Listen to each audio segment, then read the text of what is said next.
హృదయాన్ని ఆయన వైపు తిప్పి ఆ హృదయంతో స్తుతిస్తూ ఆయన పాదాలు పడుకుందాం ముందుగా. తర్వాత నోటితో హృదయపూర్వకముగా మనం ఆరాధిద్దామా. ప్రతి ఒక్కరు కూడా నోరు తెరిచి ప్రభుని స్తుతిద్దాం. స్తోత్రం నాయన, పరిశుద్ధుడా నీకు వందనాలు. స్తుతి స్తుతి స్తుతి స్తుతి స్తుతి స్తుతి స్తుతి స్తుతి స్తుతి స్తుతి నాయన. స్తోత్రం స్తోత్రం స్తోత్రం స్తోత్రం స్తోత్రం స్తోత్రం. హల్లెలూయా హల్లెలూయా. కాపాడే దేవుడా, పిలిచిన దేవుడా, నమ్మదగిన దేవుడా, పోషిస్తున్న దేవుడా, ఫలపరుస్తున్న దేవుడా, స్వస్థపరుస్తున్న దేవుడా, మా ద్వారా మహిమ పొందుతున్న దేవుడా, ఘనపరుస్తున్న దేవుడా, మమ్మల్ని ఘనపరిచే దేవుడా, అయ్యా మీకు మమ్మల్ని రక్షించిన దేవుడా, అయ్యా లోకములో నుంచి మమ్మల్ని వేరుపరిచిన దేవుడా, నీకు వందనాలు. గట్టిగా చప్పట్లు కొడుతూ ప్రభునామాన్ని స్తోత్రం స్తోత్రం స్తోత్రం స్తోత్రం స్తోత్రం స్తోత్రం స్తోత్రం స్తోత్రం స్తోత్రం. హల్లెలూయా హల్లెలూయా హల్లెలూయా హల్లెలూయా హల్లెలూయా హల్లెలూయా హల్లెలూయా హల్లెలూయా హల్లెలూయా హల్లెలూయా హల్లెలూయా హల్లెలూయా.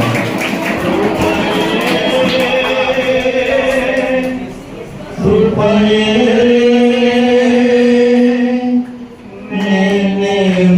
నేనేమయ్యున్నాను, నీ కృపయే కృపయే కృపయే నేను బ్రతికి ఉన్నానంటే కృపయే. అర్హత లేకున్నా ప్రేమించావు, ఇది కేవలం నీ కృపయే. యోగ్యత లేకుండా రక్షించావు, ఇది కేవలం నీ కృపయే. కేవలం నీ కృపయే కృపయే.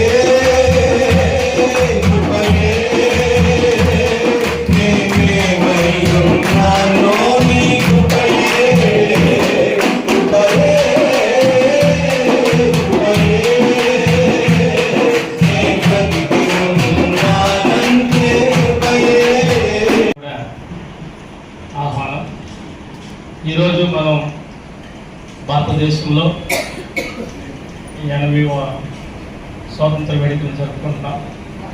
అందుని బట్టి మీ అందరికీ కూడా స్వాతంత్ర శుభాకాంక్షలు తెలియజేస్తాను.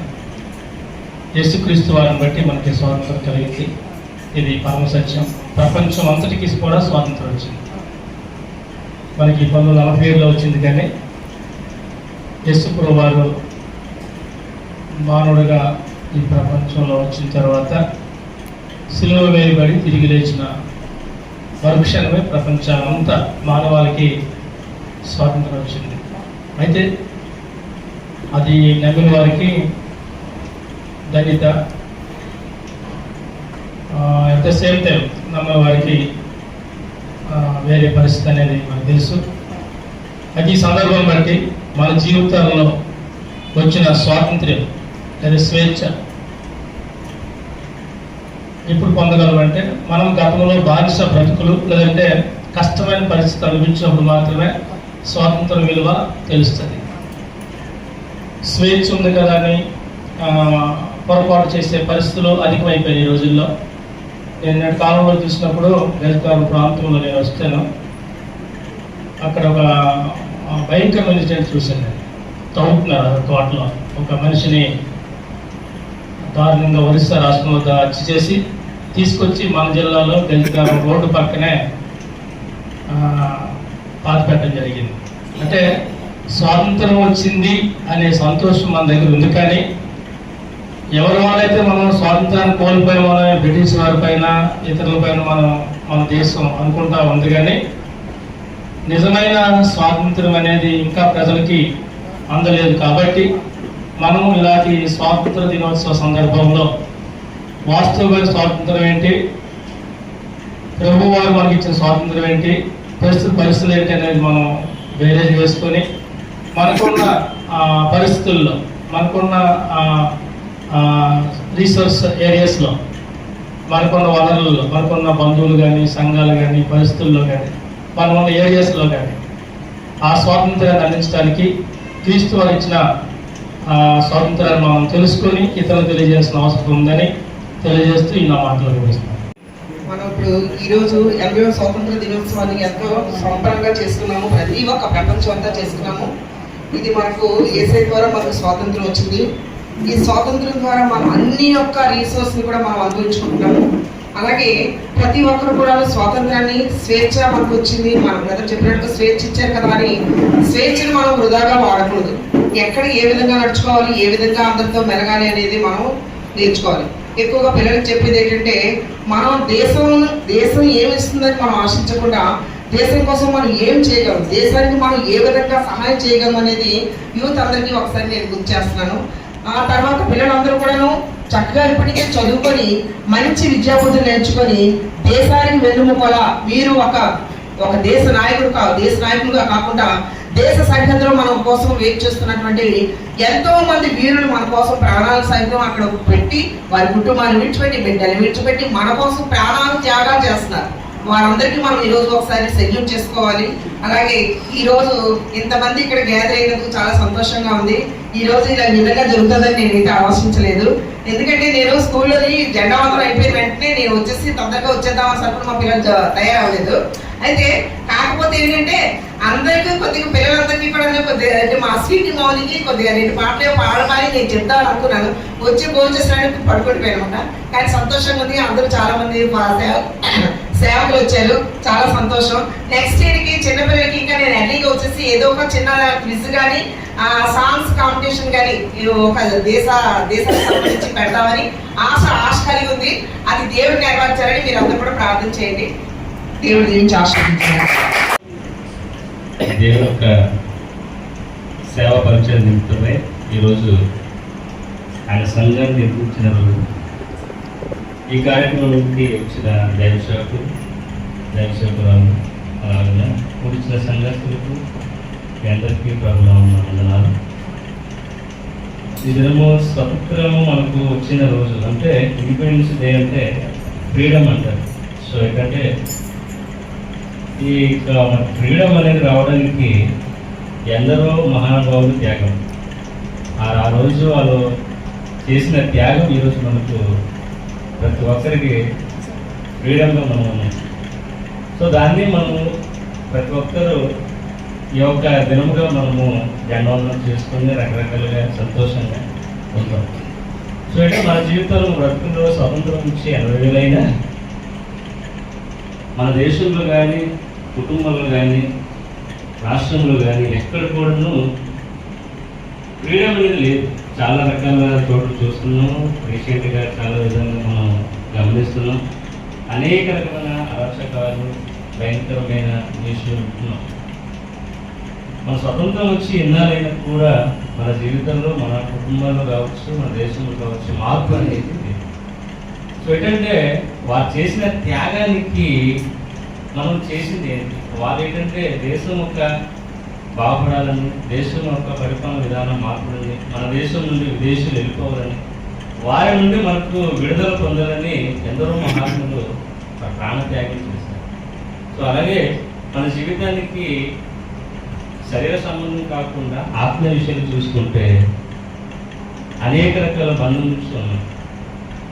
బాలిషలో బతుకుతున్నవారు, మత్తులో బతుకుతున్న కుటుంబాలు ఉన్నారు, వ్యక్తులు ఉన్నారు, అనేక రకాలు ఉన్నారు. ఆ బంధం నుంచి విడుదల పొందడానికి అనేక రకమైన మనుషులు వాళ్ళ రకరకాలుగా వాళ్ళ జీవితంలో ఉన్న వ్యక్తుల కోసము మనం ఈరోజు ప్రార్థించాలి, వారి గురించి అంగలార్చాలి. వారి జీవితాల్లో బంధింపబడిన ప్రతి వ్యసనం నుంచి విడుదల పొంది వారు బాగుపడి దేవుని రక్షణలో ఉండాలని ఈ దినము ప్రదర్శించడానికి దేవుడు ఏర్పాటు చేసిన దినం. హల్లెలూయా. ఏంటంటే ఆ దినము మనకు శారీరకంగా విడుదల పొందాం, ఫ్రీడమ్ వచ్చింది.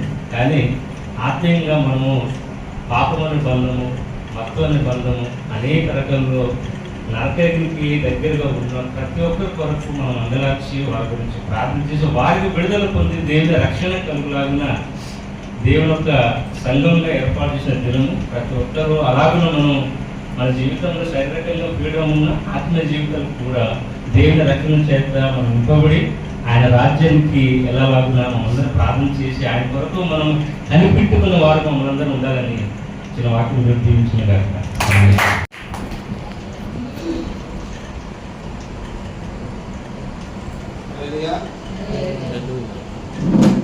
దేవుని స్తోత్రం. నేను మాట చెప్పిన తర్వాత మన వాక్యానికి వెళ్దాం. నేను అంటే ఈ ఇండిపెండెన్స్ డే కోసం చెప్పను కానీ సంఘ ఆవిర్భావం కోసం చెప్తాను. ఇక్కడ సంఘం 2003లో మేము సేవకు రావడం జరిగింది. సేవకు వచ్చిన తర్వాత బహుశా 2006 అనుకుంటా, 6-7 సార్లు గుర్తులేదు నాకు. ఆ పక్కన చిన్న కమ్మలీలో తీసుకొని అక్కడ ప్రార్థన పెట్టేవారు. పక్కన కమ్మలీలు తీసుకొని ఈ వీధిలో కొన్ని కుటుంబాలు వచ్చాయి. అప్పుడు ఏంటంటే అపోస్తుల శిష్యులు ఉన్నారు కదా, యేసుక్రీస్తు శిష్యులు, వారి ద్వారా జరిగిన అద్భుతాలు జరిగేవి. మన ఇంటికి అతను కారం అప్పారు ఉన్నాడు. అతను చనిపోతాడు అనుకున్న వ్యక్తి ఆ రాత్రి బ్రతికాడు. వెంటనే అతను ఏం చేసింది, ఇంట్లో గొడవలను తీసేసి ఆ పాత దగ్గర అక్కడ అదే చర్చ్ అప్పుడు 3 రోజులు అక్కడ చర్చిలో ఉండిపోయారు. బాగా బ్రతికారు. ఆ తర్వాత వాళ్ళ భార్య పేచి పెట్టారు, నువ్వు ఆ దేవుని నమ్ముకుంటే నేను నిన్ను విడిచిపెట్టేస్తే నీకు నాకు సంబంధం లేదంటే తన భార్య కోసం మళ్ళా వెనక్కి వెళ్ళారు. అలాగే మన సాధురావు గారి మరదలు అంటే తన భార్య యొక్క చెల్లి, ఆమె కూడా అంటే దెయ్యం పట్టినప్పుడు ఆమె వస్త్రహీనురాలుగా బయటను పరిగెడుతూ ఉంటుంది.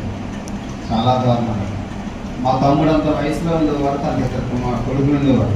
ఒక అబ్బాయి ఆ అవమానం తట్టుకోలేక నూతిలో దూకాడు. నూతిలో దూకిన అబ్బాయి తీయడానికి కొంతమంది, ఆ తల్లిని కాపాడడానికి పరిగెట్టిన వారు కొంతమంది. నాకు బాగా గుర్తు, ఆ మంగళవారంలో జరిగింది. అప్పుడు పల్లం వలసలో ఉన్నాను. కొందరు వచ్చారట, పాస్టర్ గారు వెళ్ళి ప్రార్థన చేస్తే బాగున్నాను. నేను భయపడ్డాను. నేను నా దగ్గర రావడం దెయ్యం పడితే అంత అభిషేకం నాకెక్కడ ఉంది, నేను అంత అభిషేక్తులు కాదు, నా భయం. మా అమ్మ ఉంది, రాత్రి నీ కోసం వచ్చారా ఇలాగ ఏం చేయడానికి, సరేలే అని చెప్పి నేను ఉదయాన్నే బయటికి వెళ్ళినప్పుడు వాళ్ళ తాలూకు చెప్పారు, ఇప్పుడు ప్రస్తుతం బాగానే ఉంది అని అన్నారు. నేనేమనుకోనంటే బాగున్నది కదా, రాత్రి వచ్చారు బాగోదు, వెళ్ళి పాత్ర నుంచి వచ్చేద్దాము అని చెప్పి నేను వెళ్ళాను. నిజంగా బాగోలేదని వెళ్ళకపోదు, బాగున్నదనేసరికి వెళ్ళాను. తీరా నేను వెళ్ళేసరికి ఏం జరిగిందంటే అంత ముందు ఎలా ఉందో అంత రెట్టింపు అయిపోయింది, డబల్ అయిపోయింది. ఒంటి నిండా తాయెత్తులు ఉన్నాయి. అవి చాలా లావు, ఒక 4 మనుషులు పట్టుకోలేకపోతున్నారు, కాయలేకపోతున్నారు, విసిరేస్తున్నారు. మరలా తాయెత్తు కట్టించడానికి తీసుకొని వెళ్తున్నారు. ఆటో కోసం చూస్తున్నారు. ఇదే ప్రభు ఈ టైంలో వచ్చి నేను అనవసరంగా తగ్గిపోయిందన్నారు. నేను వచ్చాను. తీరా చూస్తే చాలా బాగా అయిపోతుంది. అలాగే భయపడుతూ అవుతాను. దేవ అనవసరంగా నేను ఇరుక్కుపోయాను. చూడండి, ఎరకు వచ్చి ఇరుక్కుపోయి అంటారు. అలాగే అయిపోయింది నా పరిస్థితి. నేను అవమానం రాకూడదు ప్రభు, సహాయం చేసి ప్రార్థన చేసుకోవడం. నాకు దగ్గరికి వెళ్తే ఒక ధైర్యం వచ్చింది. ఏంటంటే ఆమె ఒంటి నిండా తాయెత్తులు ఉన్నాయి. అలాంటి టైంలో తాయెత్తులు తీయమంటే చేస్తారమ్మా అనుకున్నాను. మాస్టర్ ప్లాన్ వేసాను, తాయెత్తులు తీసేమన్నాం. వాళ్ళు తీరు. నేను ప్రార్థన చేస్తాను. తగ్గకపోతే నేను ప్రార్థన చేసి తాయెత్తు తీయలేదు, అందుకే కార్యం చేయాలి, నన్నేం చేయమంటారు అని అంటాను. దాటేసుకోవచ్చు అనుకొని తాయెత్తులు తీయమని చెబుతాను చెప్పి తీసేమన్నా. తాయెత్తులు తీయని అందరూ తడవని మారాడు. లోపలికి వెళ్ళి చాప్ తెచ్చి డాపా తెప్పించాడు. ఒక్కటే తాయెత్తు. ఇప్పుడు నాకు టెన్షన్ అనిపిస్తుంది. ఇప్పుడు కనుక ఆవిడ రివర్స్ అయితే ఉన్న తాయెత్తులు తీయించేసరి నా మీద ఇంకా క్లెయిమ్ చేస్తారు. అదొక సమస్య. నాకు ఇంకా కాలేజీ రాలేదు. అప్పుడున్న సంఘటనలు ఉన్న కొందరు ఇంకేం చేయాలి తెలియక వాళ్ళందరూ చుట్టూ చేరి దేవుని స్థుతించారు. ఏం చేయాలి తెలియక దేవుని స్థుతిస్తూ పాటలు పాడుతుంటే ఆ పాట పాడే మధ్యలోనే అభిషేకం నాకు రావడం జరిగింది. ఆ అభిషేకంతోనే అంటే అనుకోకుండా ఆటోమేటిక్గా ఏసునామో ఆజ్ఞాపిస్తుంది దురాత్మ వెళ్ళిపోని పలకడం జరిగింది. ఎప్పుడైతే మాట పలికామో అది ఎప్పుడు బాగుపడదు మాకు తెలియదు. కానీ కళ్ళు తెరిచి చూస్తే మా మధ్యలో లేదు. ఇంట్లోకి వెళ్ళి ప్రశాంతంగా ఉన్నదండి. అందరూ అక్కడ ఏరియాలో అందరూ చూసారు. సాధువుల ఇంటి పక్కనే జరిగింది అంతా. ఇలాంటి అద్భుతాలు ఒకటిగా చెప్పాలని చాలా. కానీ ఎంత అద్భుతాలు జరిగాయో ఆ రోజు అద్భుతాలు జరిగిన వాళ్ళు ఒక్కరు కూడా ఇలా సంఘం లేదు. మరలా దానికి వెళ్ళిపోయారు. అద్భుతాలు అనుభవించిన తర్వాత మరలా దానికి వెళ్ళిపోయారు. అది కొలాప్స్ అయిపోయింది, అది లేదు. తర్వాత మాకు ఎలాగ సువార్త ప్రతిరోజు సువార్త వెళ్ళి, అంటే ఇప్పుడైనా వారానికి ఒకరోజు కానీ ప్రతిరోజు ఒక్కరిని సువార్త వెళ్ళేవాడిని. ఆ తర్వాత సామ్యాలు వచ్చిన తర్వాత సామ్యాలు నేను కలిసి బండి మీద సువార్త వెళ్ళిపోయాడు. అంతకుముందు నేను ఒక్కరిని సైకిల్ మీద వెళ్ళేవాడిని. నన్ను భక్త గారు చాలా ఇష్టపడేవారు. విశాఖపట్నం వచ్చిన భక్త గారు ఇష్టపడి ఆయన ఊరు సువార్త, ఇంటింటి సువార్త, ఇలాగ ఒక్కొక్క ప్లాన్ ఉంటాం. ఒకసారి రోడ్డు పక్కనే ఉంది, దారంటే నడిచి వెళ్ళిపోతున్న సువార్త, ఇవన్నీ చేయగా ఒక ఆలోచన చెప్పారు. అలా కాదు సరే, ఒక వీధిలో ప్రజలందరినీ పిలిచి ఒక దగ్గర పోగు చేసి వాళ్ళ సువార్త చెబుదాం, ఆ విధమైన సువార్త ప్లాన్ చేయి అన్నారు భక్త గారు. సువార్త చెప్తాం రెండంటే ఎవరు వస్తారమ్మా? ఇప్పుడు అన్ని దగ్గరికి వెళ్ళి మీకు యేసు ప్రభు కోసం చెప్తున్నారు రెండని వస్తారా? ఏం చేయాలో అర్థం కాలేదు. ఆయనేమో అలా పని అప్పగించారు. అప్పుడు అదే టైంలో ఆగస్టు 15 వచ్చారు. అందరికీ ఏం చెప్పండి, ఆగస్టు 15 ప్రార్థన అన్నాను. ప్రార్థన కూడా అనలేదు, ఆగస్టు 15 సెలబ్రేషన్ అన్నాను. ఆగస్టు 15 సెలబ్రేషన్ సాయంత్రం అవుతుందంటే రెండేసరికి మొదటి రోజే 80 మంది వచ్చారమ్మా. అందరికి జెండాలు ఎత్తి ఆగస్టు 15 సెలబ్రేషన్ లాగా అప్పుడు ప్రిన్సిపాల్ గారు ప్రసన్న కుమార్ గారు అతను తీసుకొచ్చాం. అతను మరి ప్రిన్సిపాల్ గారు కాబట్టి మరి స్వాతంత్ర కోసం సంబంధించిన కొన్ని విషయాలు చెప్పారు, చాలా విషయాలు చెప్పారు. అలాగా చాలా అద్భుతంగా చాలా సంతోషంగా జరిగింది. అలాగే 2 సార్లు జరిగింది. అలాగా 3వ సంవత్సరం అంటే టెన్షన్, ఎవరు వస్తారా రారా, ఎవరు వస్తారా రారా, టెన్షన్ ఉన్నాం. కానీ సుమారుగా 30-40 మధ్యలో వచ్చారు. ఫోన్లు గట్టెక్కిన రావు వెళ్ళిపోయారు. చివరికి వెళ్ళిపోతావు అమ్మాయి, మాస్టర్ గారు ఇక్కడ ప్రార్థన ఎప్పుడు పెడతారండి అని ఒక అమ్మాయి. అదే టైంలో మా పక్కన ఖాళీ అయిపోయారు. మా పక్కింట్లోనే ఒక ఇల్లు రతిగుళ్ళు వాళ్ళు ఖాళీ అయిపోయారు. ఖాళీ చేసి ఇల్లు ఖాళీగా ఉంది. ఈ అమ్మాయి అడుగుతుంది ఒక్క అమ్మాయి కోసం పెట్టాలని చెప్పి మధ్యాహ్నం 3 గంటలకేమో రేపు వచ్చే ఆదివారం అంటే పెడతాను అని చెప్పి, సరే ఆదివారం వచ్చి మంచి అంటతో వచ్చి 3 గంటలు నేను మా ఆవిడ ఎవరు లేదు. ఆ అమ్మాయి వచ్చింది. ఆ అమ్మాయి ఒక అర్థం వచ్చిందిరా బాబు అనుకున్నాం. 2-3 వారాలు పెట్టిన తర్వాత ఆ అమ్మాయి కూడా రావడం మనిషి. ఈలో మా ఫ్రెండ్ వచ్చాడు వైజాగ్, వాడు అన్వీడాడు, మొన్న చనిపోయాడు. వాడు వచ్చి మరి నువ్వు చర్చాంటున్నా ఇలా ఉండకూడదని ఆడంతా ఆడే సున్నాలు వేసేసి బ్యాక్గ్రౌండ్ స్క్రీన్ ఆడే కొళ్ళు తెచ్చి కుట్టించి అన్ని కట్టేశాడు. ఒక చర్చి లుక్ తీసుకొచ్చాడు. ఇదేదో బహుంగా అని అనుకున్నాను. నాకన్నీ ఆలోచనలు అప్పుడు లేవు. ప్రజలు రావాలి, వాకింగ్ చెప్పాలి, అంతరించి ఈ డెకరేషన్ కోసం నాకు పెద్ద కావాలని లేదు, ఐడియా లేదు. అలాంటి టైంలోనే ఆ తన సోదరులు వచ్చాడు. కానీ అలాగే మానేదానికి ఎందుకు మంచి ఎండపోటు వస్తున్నాయి, ఎవరు రావట్లేదు ఎందుకని చెప్పి అనుకుంటే ఎదురుగా వాక్యం కనబడుతుంది. నీ ధైర్యాన్ని విడిచిపెట్టద్దు, దానికి తగ్గ ప్రతిఫలం పొందుకుంటావు అన్నారు. హల్లెలూయా. సరే అప్పుడు అనుకుని ఎవరు వచ్చినా రాకపోతే ఇక్కడ ప్రార్థన పెడదాము. అప్పుడు చిన్నారాగా పక్కింట్లో ఉండేది, దేవి గారి ఇంట్లో ఉండేవాడు.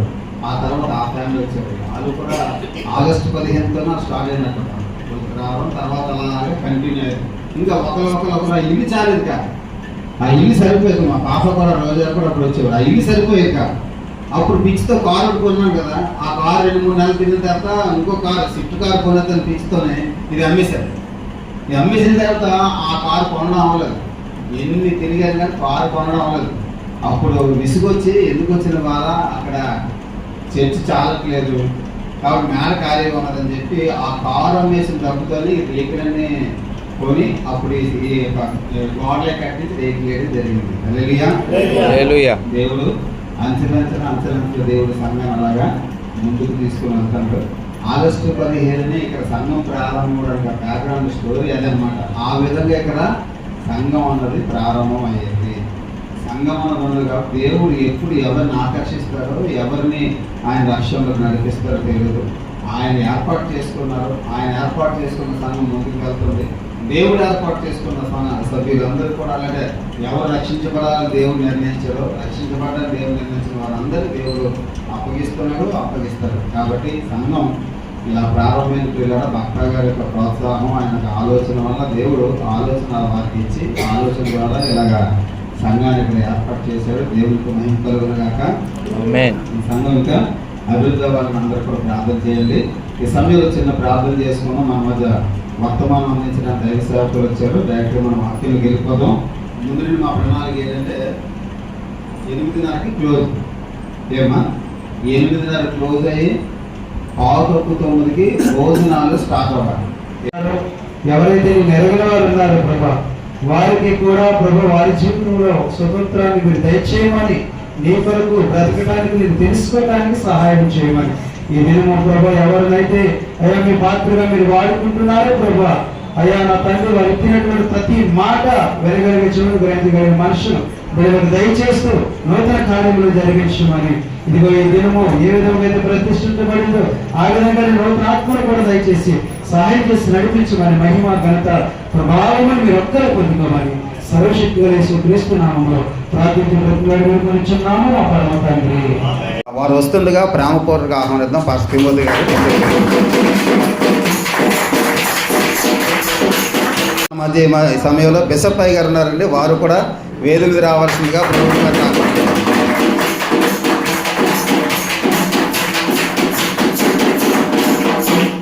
మధ్యలో వర్షం అయినప్పటికీ తడుచుకుంటూ రావడం జరిగింది. ఏం జరిగినప్పటికీ దేవుని చిత్తానుసారమైన దయా సంకల్పం చేత అనాది కాలంలోనే ఆయన ద్వారా ఏర్పాటు చేయబడినటువంటి దేవుని యొక్క శ్వాస సంపద అయినటువంటి మనము ఎల్లప్పుడూ కూడా స్వాతంత్రులుగా ఉండాలని మన రక్షకుడైన యేసుక్రీస్తు ప్రభువారు ప్రత్యేకంగా తన ఉన్నత స్థానంలో నుంచి భూమి మీదకి వచ్చి ప్రాణత్యాగం చేసే వాళ్ళందరినీ కూడా తనతో పాటు ఉండినట్లు ఆయన యొక్క మార్గము మనకు సరళం చేశాడు. ఆ మార్గంలోనే మనం చక్కగా మరణ పర్యంతం ఈ లోకంలో జీవించడం ముఖ్యం కాదు, కానీ పరలోకంలో దేవుని దగ్గర జీవించడం, దేవునితో ఉండడం అనేది చాలా ముఖ్యమైనటువంటి అవసరమై ఉన్నది మానవులకి. అట్టి కృప ప్రభు మనకి దయచేయను కాక.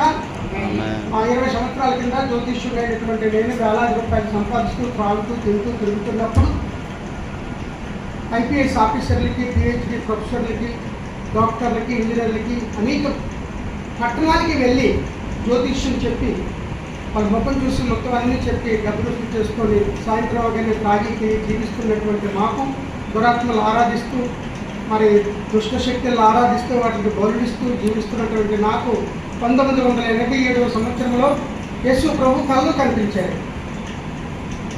యేసు ప్రభు కల్లో కనిపించాడు. ఇప్పుడు మీ అందరి వెనకాతలో ఉన్నది ఎవరండి? ఆయన ఏమాత్రము విడవను ఎడబాయను మధ్యలో ముక్కదిలేశాడు. నిన్నెన్నడూ ఎడబడం ఎడబాయను. పర్వతాలైనా తొలగిపోతాయి కానీ నేను మిమ్మల్ని విడిచిపెట్టనని వాగ్దానము చేసినటువంటి దేవుడు ఎల్లప్పుడూ కూడా మనతో ఉన్నాడు. 94వ సంవత్సరం వచ్చేసరికి మా ఆవిడికి దెయ్యం పట్టుకుంది. మేమే 3 దెయ్యాలు వదిలిస్తాం. చివరికి చర్చికి వెళ్తేనే దెయ్యం వదిలింది. మా మిస్సెస్కి బాప్టిజం ఇస్తేనే ఇచ్చిన తర్వాత ఇంకా దెయ్యం నా భార్య మీదకి రాలేదు. అయితే చెప్పారు ఒక మాట, అది నిజమైన మాట. ఏంటంటే ఎంత ప్రార్థన చేసినా ఎన్ని చేసినా పోదు దెయ్యం. యేసునామములో దెయ్యమా నువ్వు వెళ్ళిపోతే ఎంతో చెప్పాలా. ఏసీ కూడా కొన్ని సమయాల్లో అడిగాడు, నీవు స్వస్థత నంద కూర్చున్నావా.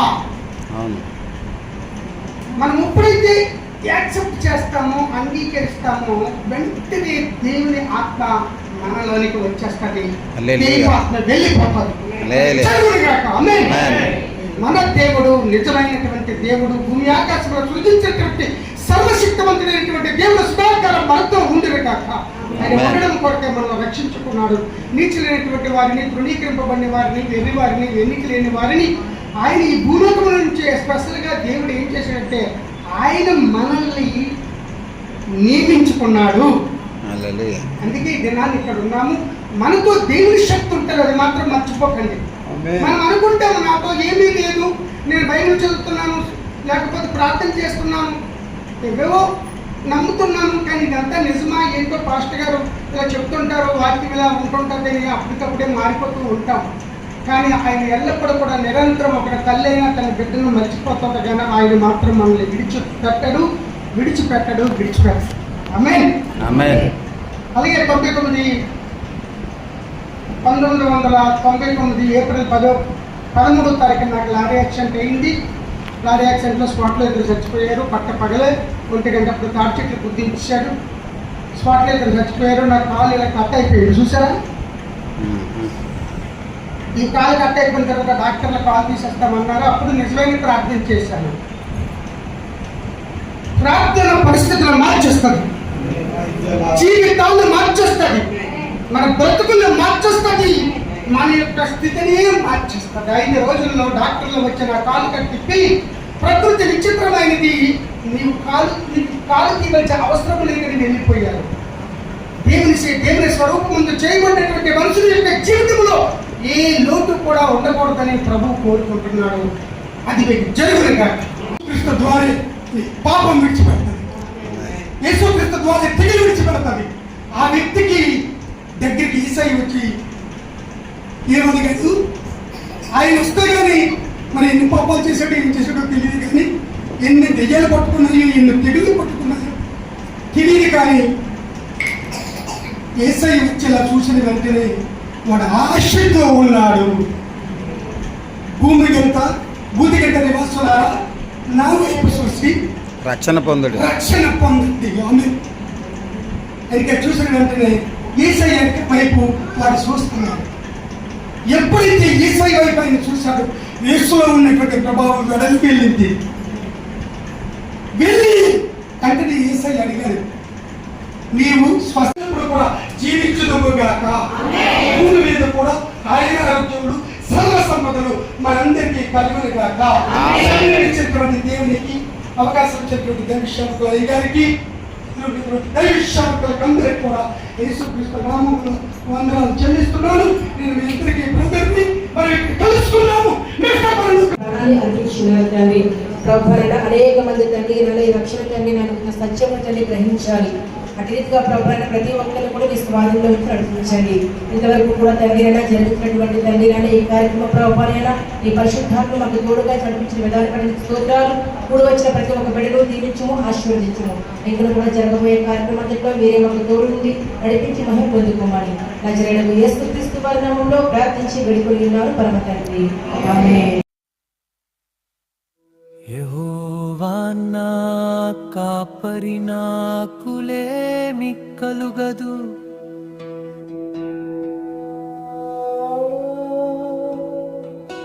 పచ్చిక గల చోట్లను ఆయన నన్ను పరుండజేయుచున్నాడు.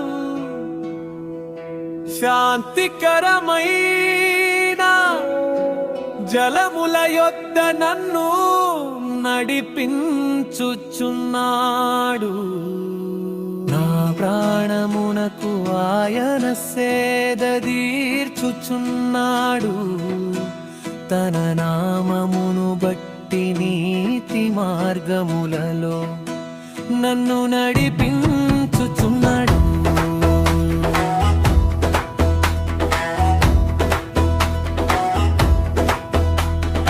గాభ్యాంధకారపు లోయలో నేను సంచరించినను, ఏ అపాయమునకు భయపడను. నీవు నాకు తోడైను.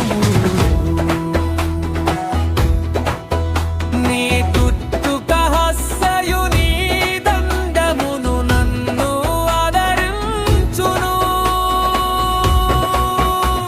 నా శత్రువుల ఎదుట నీవు నాకు భోజనము సిద్ధపరచుదువు. నూనెతో నా తల అంటియున్నావు.